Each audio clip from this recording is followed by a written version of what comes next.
નમસ્કાર. ગુજરાત ફર્સ્ટના વિશેષ કાર્યક્રમ રામોત્સવમાં આપનું સ્વાગત છે. હું છું આપની સાથે વિક્રમ. સૌથી પહેલા તો ગુજરાત ફર્સ્ટના તમામ દર્શકોને રામનવમીની હાર્દિક શુભકામનાઓ.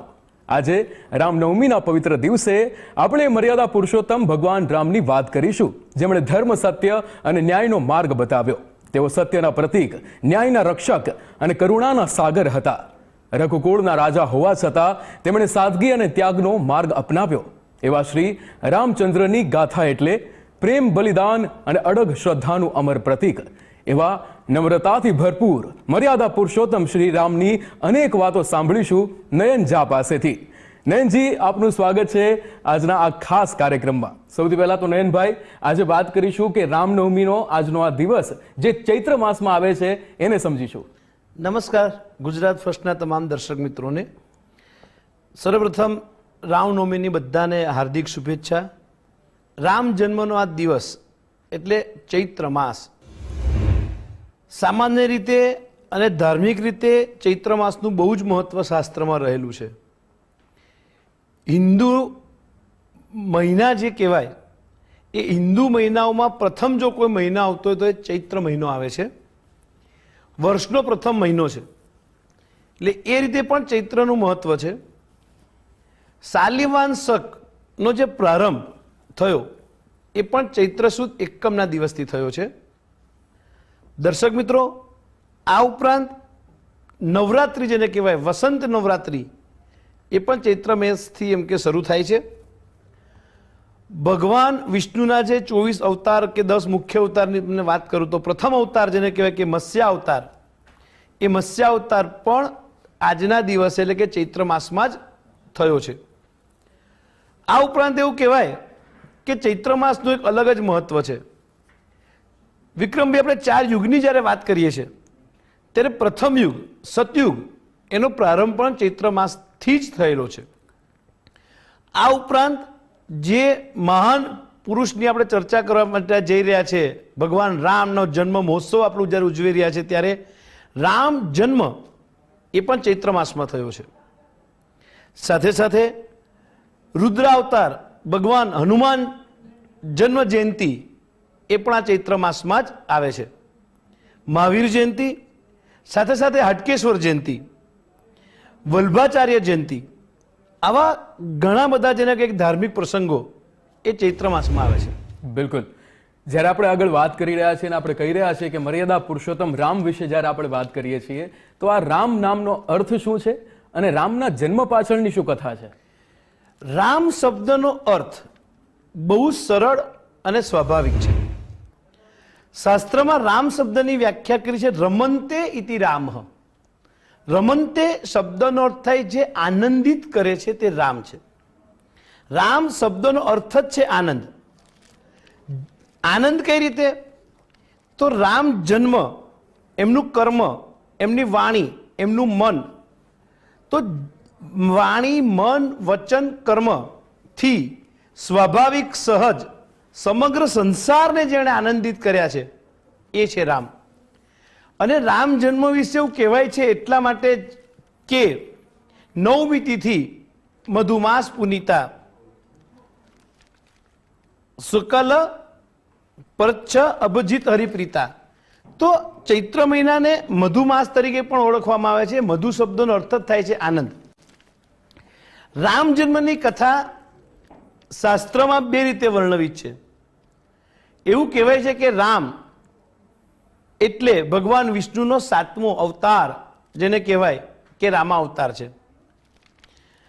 ભગવાન સૂર્યના પુત્ર ઈક્ષ્વાકુ વંશ એમાં જન્મેલા ભગવાન શ્રી રામ એ પોતે સૂર્યવંશી જેને કહેવાય કે રાજા છે. રામ જન્મ પાછળના કારણ તુલસીદાસ બહુ સરસ વર્ણવે છે કે રામ જન્મ કે હેતુ અનેકા પરમ વિચિત્ર એક તે એકા. તો રામ જન્મનું કારણ શું? તો સામાન્ય રીતે કથા એવી પુરાણોમાં જોવા મળે છે કે એક દિવસ ભગવાન વિષ્ણુ પોતાના વૈકુંઠમાં જ્યારે બેઠા હતા ત્યારે સનકાદી જે ઋષિઓ છે એમને મળવા આવે છે. એ વખતે ભગવાનના જે 2 દ્વારપાળ હતા, જય અને વિજય, એ સ્વાભાવિક એ સનકાદી જે ઋષિ મળવા ગયા હતા ભગવાન વિષ્ણુને તો એમને રોકે છે. સનકાદિક મુનિ બહુ અગત્યના કામથી ગયા હોવા છતાં એમને રોકે છે, એમની ત્યાં હસી ઉડાડે છે. એટલે સનકાદિક મુનિઓ જે છે એ શ્રાપ આપે છે જય વિજયને કે આજથી તમે 3 જન્મ પૃથ્વી ઉપર તમારો થશે અને આ 3 જન્મ તમે રાક્ષસ કુળની અંદર એમ કે વ્યતીત કરશો. એ જય વિજય નામના દ્વારપાળને પોતાની ભૂલ સમજાય છે, પ્રાયશ્ચિત કરે છે. સનકાદિક મુનિ એમને એવું કહે છે કે તમે જ્યારે 3 અવતાર આ પૃથ્વી ઉપર લેશો ત્યારે એના ઉદ્ધાર માટે એમ કે સ્વયં વિષ્ણુ આ પૃથ્વી પર અવતરિત થશે. એ જ જય વિજયનો પહેલો અવતાર એટલે હિરણ્યાક્ષ અને હિરણ્યકશ્યપુ, જેમાં વરાહ ભગવાન અને નરસિંહ ભગવાન થયા. બીજો અવતાર રાવણ અને કુંભકર્ણ, જેના માટે ભગવાન રામે આ પૃથ્વી પર પ્રગટ થવું પડ્યું. અને ત્રીજો અવતાર એમનો હતો શિશુપાલ અને દંતવક્ત્ર, જેમાં ભગવાન કૃષ્ણએ અવતાર લીધો. તો આ એક કથા રામ જન્મની છે. રામ જન્મની બીજી કથા રામાયણમાંથી મળે છે. અને રામાયણમાંથી જે કથા મળે છે તે એવી છે કે રાવણે ભગવાન બ્રહ્માનું ખૂબ જ જેને કહેવાય કે તપ કર્યું અને ભગવાન બ્રહ્મા પાસેથી રાવણે એવા આશીર્વાદ લીધા કે હું દેવ, ગંધર્વ, કિન્નર, યક્ષ આ બધાથી અવધ્ય બનું. કારણ કે રાવણને મનુષ્ય, પશુ પક્ષી કે પ્રાણીઓનો ભય જ નહોતો. બ્રહ્મા પાસે રાવણ આવું વરદાન માંગે છે. બ્રહ્મા રાવણને તથાસ્તુ કહીને આશીર્વાદ આપે છે. આશીર્વાદ મળ્યા એટલે રાવણે બધા ઉપર દિગ્વિજય કર્યો, દેવતાઓ ઉપર, ગંધર્વો ઉપર, યક્ષ ઉપર, બધા ઉપર. અને મનુષ્ય અને પશુ પક્ષીને અગણ્ય માનતો હતો. એટલે બધા દેવો પછી બ્રહ્મા પાસે ગયા અને કીધું કે રાવણ વધનું કારણ શું અને ઉપાય શું. એટલે બ્રહ્મા વિષ્ણુ ભગવાન પાસે જઈને એવું કહે છે કે તમે મનુષ્ય રૂપે એમ કે આ પૃથ્વી પર અવતરો અને મનુષ્ય રૂપે અવતરીને હે વિષ્ણુ ભગવાન તમે જે છે એ આ રાવણનો જેને કહેવાય કે વધ કરો. અને એટલા માટે જ એવું કીધું છે કે વિપ્રધેનુ સુર સંત હિત લીન મનુજ અવતાર નિજ ઈચ્છા નિર્મિત તનુ માયા ગુણગો પાર. બિલકુલ બિલકુલ. તમે જે રીતે કીધું કે રામના જન્મ પાછળ ઘણા બધા હેતુ રહેલા છે અને એમાંથી એક હેતુ જે આપણે વાત કરી કે એ ત્યાગ કદાચ સમજાવવા માટે આપણને આવ્યા છે કે જ્યારે એમની પાસે બધી જ વસ્તુઓ હતી પણ છતાં એમણે ત્યાગ કર્યો. પણ મારે એ પણ સમજવું છે કે જ્યારે આપણે રામનું નામ લઈએ છીએ ત્યારે મર્યાદા પુરુષોત્તમ આપણે એમના નામની સાથે લગાડીએ છીએ, તો આ મર્યાદા પુરુષોત્તમ કઈ રીતે? સરસ પ્રશ્ન છે વિક્રમભાઈ તમારો. રામ જ નહીં, સમગ્ર રામાયણનો જ્યારે આપણે અભ્યાસ કરીએ ને તો આખી રામાયણ એક મર્યાદામાં લખાયેલી છે. કઈ રીતે? તો રામાયણ લખનાર સર્વપ્રથમ જો ગ્રંથ કોઈ લખ્યો હોય તો ભગવાન વાલ્મીકી.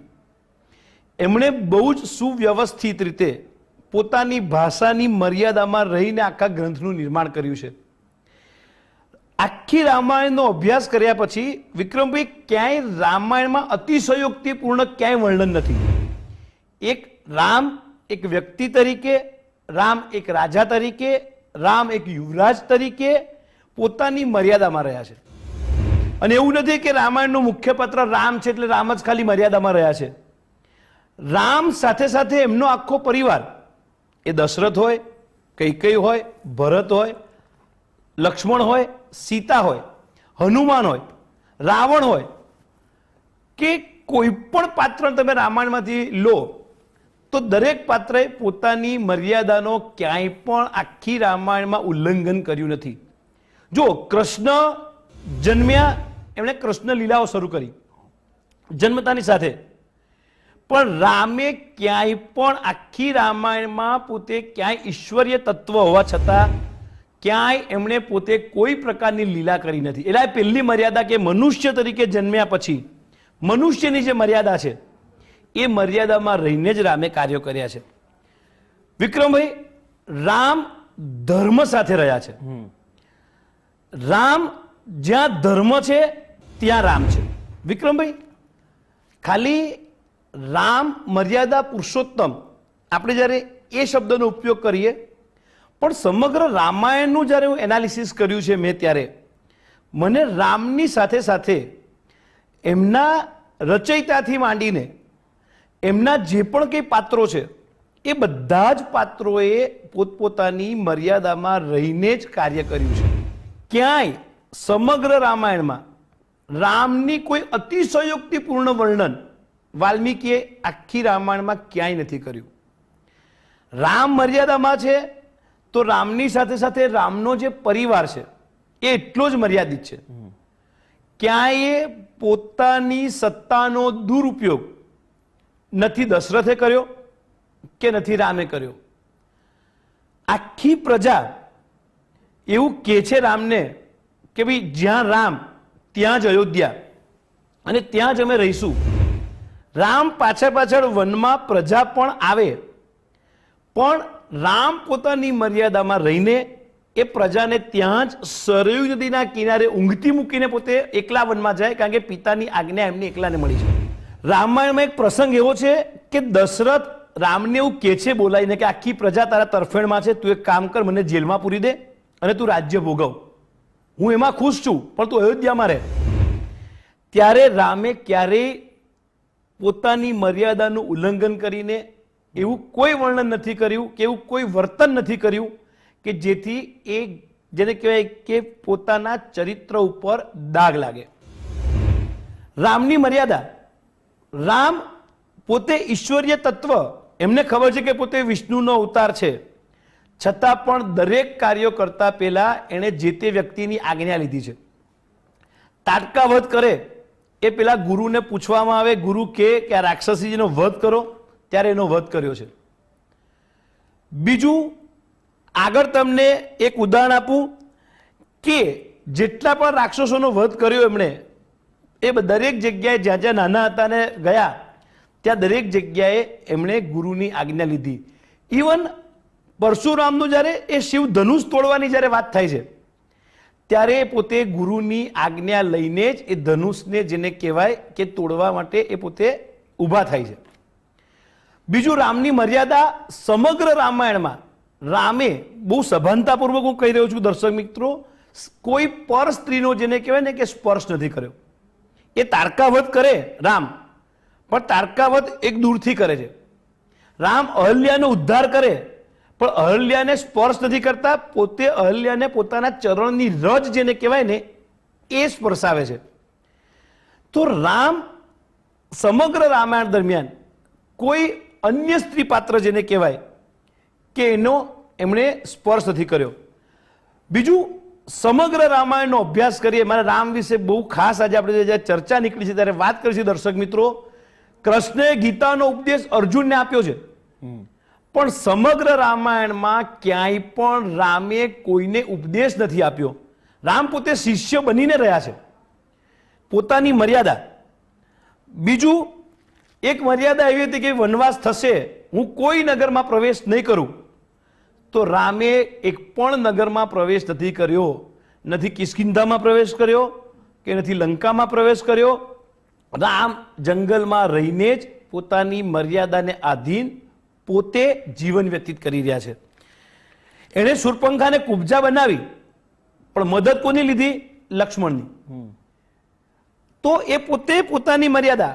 બીજું સીતાની શોધ જ્યારે નીકળે છે એના માટે રામ પોતે ભગવાન વિષ્ણુનો અવતાર, પણ મનુષ્યની જે મર્યાદા છે એ સીતા માટે રુદન કરે, સીતા માટે મદદ લે વિભીષણની, સીતા માટે મદદ લે સુગ્રીવની, પોતે લંકામાં જવા માટે નળ નીલ દ્વારા એમ કે જેને કહેવાય કે પુલ બાંધે. તો એક મનુષ્ય સહજ કાર્યો જે છે એ એમણે કર્યા છે. બીજું એમના જીવનની મર્યાદાની વાત કરું તો પિતાની આજ્ઞાનું સંપૂર્ણ પાલન કરવાની પુત્રની જે ફરજ છે એ ફરજ એમણે સ્વીકારી છે. એટલે સમગ્ર રામાયણમાં રામને એટલા માટે મર્યાદા પુરુષોત્તમ કહેવામાં આવે છે. અને રામ જ નહીં, સીતા પણ પોતે પતિવ્રતા. સીતા કરતા પણ વધારે જો કોઈને મહત્વ આપવામાં આવતું હોય સમગ્ર રામાયણમાં તો જે ઉર્મિલા, લક્ષ્મણ, આ બધા. અને પાછા રાવણ તરીકે રાવણની પણ જે મર્યાદા હતી કે જ્યાં સુધી સીતાને અનુમતિ નથી ત્યાં સુધી સીતાને સ્પર્શ નહીં કરવાનો. ભલે શ્રાપ વગેરેનું કારણ હતું, પણ રામની એ સાથે સાથે રાવણે પણ પોતાની મર્યાદાને ત્યાં સાચવી છે. બિલકુલ નયનભાઈ, જે રીતે આપણે રામનું વર્ણન કરી રહ્યા છીએ, અહીંયા એક વસ્તુ જે તમે બહુ જ સરસ કીધી કે મનુષ્ય સહજ જેમણે કાર્યો કર્યા છે, તો શું આપણે એટલા માટે જ એમને વધારે આદર્શ માનીએ છીએ કે કોઈ બીજા પણ કારણો છે? રામ સ્વયં એક આદર્શ છે. એ એટલા માટે આદર્શ છે કે વ્યક્તિ જ્યારે જન્મ લે પછી એની પાસે બે ચોઈસ હોય છે. એક માનવમાંથી મહામાનવ કઈ રીતે બનવું અને માનવમાંથી દાનવ કેવી રીતે બનવું. સમગ્ર રામના જીવનનું આપણે એનાલિસિસ કરીએ છીએ ત્યારે રામ મારી દ્રષ્ટિએ એટલા માટે એક આદર્શ છે કે એ સમગ્ર રામાયણમાં તેન ત્યક્તેન ભુંજીથા ઉપનિષદનું વાક્ય છે કે ત્યાગ કરીને જીવો. તો સતત એમનો આદર્શ જ હતો કે ત્યાગ કરવો અને ત્યાગ કરીને જીવવું. રામ આદર્શ છે, સાથે સાથે રામનો પરિવાર પણ એક આદર્શ પરિવાર છે. ભરત માટે રામ રાજ્ય છોડવા તૈયાર થાય, પણ રામ માટે ભરત પણ જ્યારે રાજ્ય છોડવા તૈયાર થાય છે તો આ આદર્શ પરિવારની વ્યાખ્યા તમને ત્યાં જોવા મળે છે. વનવાસ મળ્યો છે ખાલી સીતાને, વનવાસ મળ્યો છે ખાલી રામને, પણ એ રામ સાથે સાથે સીતા લક્ષ્મણ પણ વનમાં જવા માટે તૈયાર થાય છે. બીજું ઉર્મિલાનો પણ એટલો જ જેને કહેવાય કે આદર્શ, એ લક્ષ્મણના પત્ની તરીકે એમણે અયોધ્યામાં રહીને જે રીતે પોતાની આખી જિંદગી પસાર કરી, તો રામનો આખો પરિવાર એક મુખ્ય આદર્શ છે. બીજું રામનું ચરિત્ર એ આદર્શ ચરિત્ર છે. એક પત્ની, એક વ્રત, એક ઇષ્ટ, એક બાણ, એક વચન, આ બધું રામે સહજ પોતાના જિંદગીનો અને પોતાના જિંદગીમાં આનો સ્વીકાર કર્યો છે. રામનું ચરિત્ર અનુકરણીય છે. એવું કહેવાય કે કૃષ્ણએ કહ્યું તે કરો અને રામે કર્યું તે કરો. કારણ કે અઘરું છે, બધું જ પોતાના તરફેણમાં હોવા છતાં આટલું બધું છોડીને સહજ રીતે જવું વનમાં. રાત્રે એવું કહેવામાં આવે કે કાલે સવારે તમારો રાજ્યાભિષેક છે અને તમે આ નગરના રાજા છો, અને સવારે પિતા એમ કે બેટા તારે વનમાં જવાનું છે. જે ભાવ રાત્રે હતો રાજા બનવાનો, એ જ ભાવ એ જ સવારે સહજ પોતે સ્વીકારે છે અને પોતે વનમાં જાય છે. તો રામ પોતે આદર્શ એટલા માટે છે કે એમણે જે જે કર્યું છે, એક રાજા તરીકે, એક યુવરાજ તરીકે, એક પુત્ર તરીકે, એક પિતા તરીકે, એક પતિ તરીકે, એક ભાઈ તરીકે, એક મિત્ર તરીકે, એક દુશ્મન તરીકે પણ રામ એ સમગ્ર રામાયણમાં, અને રામાયણમાંથી આપણે પ્રેરણા લેવાની છે કે બનીએ તો રામ જેવા બનીએ. બિલકુલ. તો નયનજી, જ્યારે પણ આપણે રામની વાત કરીએ છીએ તો એક રાજ્ય પણ જોડાયેલું છે. રામ રાજ્ય અને પ્રજા સુખી, આવું વાક્ય પણ આપણે બોલતા હોઈએ છીએ. તો આ રામ રાજ્ય એટલે કેવું રાજ્ય? સરસ પ્રશ્ન છે વિક્રમભાઈ તમારો. રામ રાજ્ય એટલે કેવું રાજ્ય?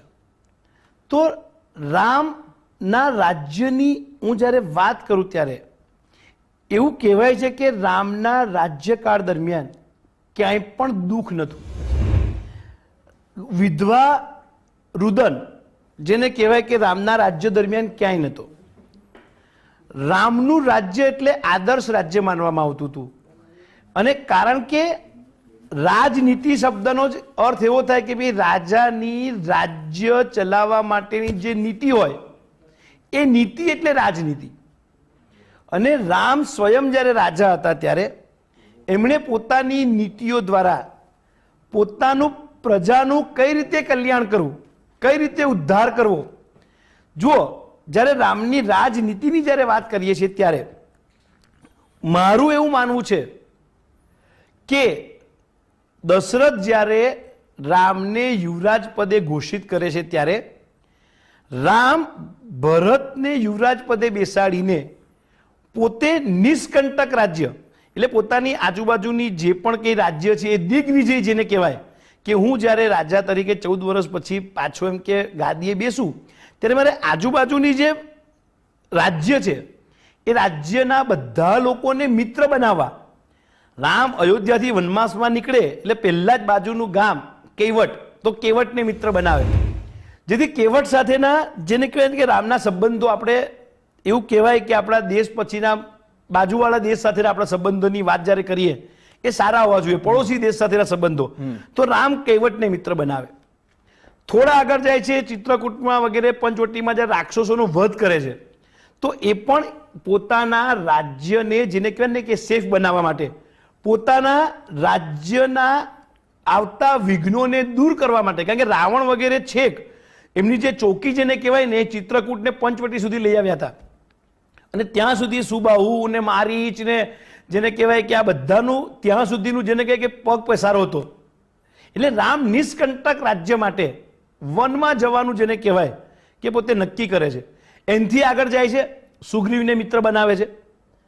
એનથી આગળ જાય લંકા ઉપર વિજય કરીને વિભીષણને ત્યાં બેસાડીને પણ, એટલે રામની નીતિ એવી હતી કે પ્રજા સુખી અને પ્રજા પર આવતા વિઘ્નો જે છે એ દૂર કરવા. જ્યારે પણ આપણે રામની વાત કરીએ છીએ કે પછી આપણે આ રામાયણ જ્યાંથી આપણને આ શીખ મળે છે, પણ સવાલ એ પણ થાય કે રામાયણ કેમ લખવામાં આવી અને અત્યારે રામાયણના કેટલા કેટલા પ્રકાર અત્યારે અવેલેબલ છે, ઉપલબ્ધ છે. જો રામાયણ લખવા પાછળનું કારણ રામાયણના પ્રારંભમાં બહુ સુંદર વાત કરી છે. વાલ્મીકી પ્રશ્ન કરે છે નારદને કે કો અસ્મિન સાંપ્રતમ લોકે, કે આ સાંપ્રત પ્રવાહની અંદર જો આખી રામાયણમાં ક્યાંય રામને ભગવાન તરીકે ક્યાંય ચિતરવામાં નથી આવ્યા. વાલ્મીકી પ્રશ્ન કરે છે નારદને કે મારે એવા કોઈ વ્યક્તિ વિશેષ નું વર્ણન કરવું છે કે જે વ્યક્તિ સાંપ્રત પ્રવાહની અંદર ધર્મજ્ઞ હોય, સાંપ્રત પ્રવાહની અંદર નીતિવાન હોય, સાંપ્રત પ્રવાહની અંદર જે પ્રજાપાલક હોય, સાંપ્રત પ્રવાહની અંદર જે પ્રજાપ્રિય હોય, તો મારે આવા વ્યક્તિનું એમ કે વર્ણન કરવું છે. તો તમારા ધ્યાનમાં એવો કોઈ ઉત્તમ વ્યક્તિ ખરો? તો વાલ્મીકીનો પ્રશ્ન સાંભળીને નારદ એવું કહે છે કે જો તમારે આવા કોઈ વ્યક્તિનું વર્ણન કરવું હોય તો અયોધ્યાના રાજા દશરથના પુત્ર રામ, તો તમે એમનું એમ કે ચરિત્ર ચિત્રણ જેને કહેવાય કે તમે વર્ણન કરો. અને નારદના કહેવાથી વાલ્મીકી રામાયણની રચના કરે છે. દર્શક મિત્રો અને વિક્રમભાઈ, તમને જાણતા આનંદ થશે કે રામાયણ ખાલી આપણા સનાતન હિન્દુ ધર્મમાં જ નથી, જૈન સાહિત્યમાં,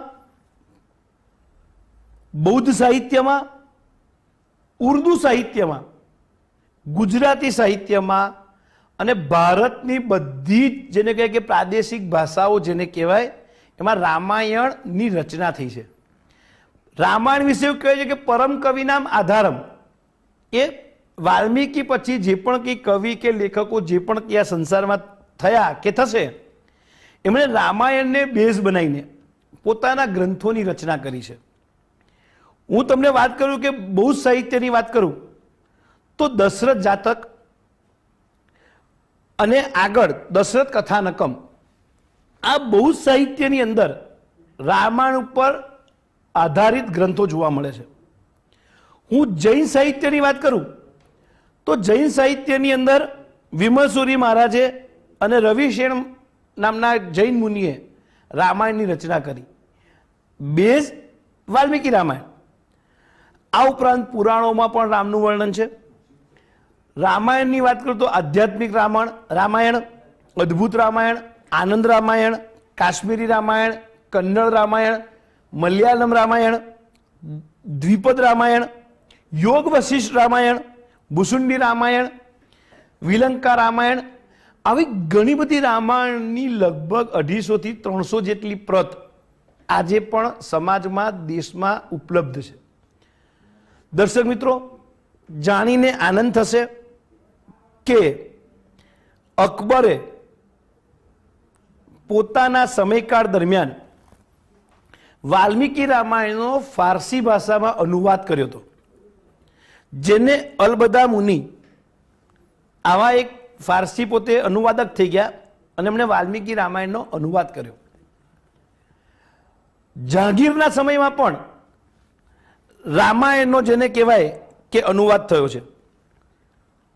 ઉર્દુ ભાષામાં પણ રામાયણને એવું કહેવાય કે રામાયણ ખુશીર નામનો આખો એક ગ્રંથ ઉર્દુ સાહિત્યમાં પણ લખાયો છે. આ ઉપરાંત કાલિદાસ, ભવભૂતિ, ભાસ, આવા ઘણા બધા લેખકો જેમણે થઈ ગયા, નાટ્યકારો થઈ ગયા, જેમણે રામાયણ ઉપર આધારિત પોતે ગ્રંથો લખ્યા. બિલકુલ. નયનજી, આજના આ કાર્યક્રમમાં આપણે રામ ભગવાન વિશે વાત તો કરી જ રહ્યા છીએ, પણ આપણા જેટલા પણ દર્શકો છે એ લોકોને આપણે ટૂંકમાં જો સમજાવીએ કે રામ જીવનમાંથી શું સંદેશ મળે છે. સરસ. દર્શક મિત્રો અને વિક્રમભાઈ, જુઓ, રામના જીવનમાંથી તમને ને મને એક જ સંદેશ જો લેવાનો થાય તો એ છે કે વ્યક્તિના જીવનની અંદર ગમે તેટલી સુખદ ક્ષણ કેમ ના હોય, પણ એ સુખદ ક્ષણની અંદર અણધારી જીવનમાં જ્યારે આફત્તિ આવે, મુશ્કેલી આવે, વાંક ગુના વગર વ્યક્તિના જીવનમાં જ્યારે સહન કરવાનું આવે ત્યારે કઈ રીતે સહજ બનવું, કઈ રીતે સરળ બનવું, શાંત રહીને કઈ રીતે પરિસ્થિતિનો સામનો કરવો, આ ઉત્તમ મેસેજ રામના જીવનકાળ દરમિયાન કે રામના જીવનમાંથી તમારે ને મારે સ્વીકારવું પડે.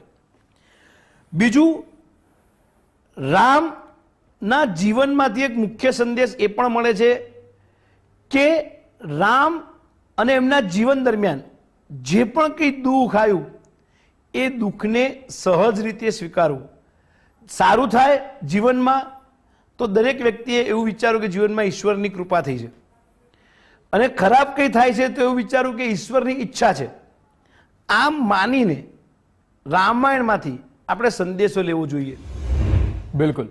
નયનજી, આજના આ ખાસ કાર્યક્રમમાં આપ ગુજરાત ફર્સ્ટની સાથે અમારી સાથે જોડાયા અને અમારા દર્શકો સુધી રામ ભગવાન વિશે, રામાયણ વિશે આટલી સુંદર વાતો અમારી સાથે તમે શેર કરી, એ બદલ આપનો ખૂબ ખૂબ આભાર. નમસ્કાર દર્શક મિત્રો.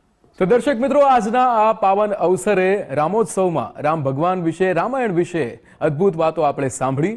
આજના કાર્યક્રમમાં હાલ બસ આટલું જ. આપ જોતા રહો ગુજરાત ફર્સ્ટ. નમસ્કાર.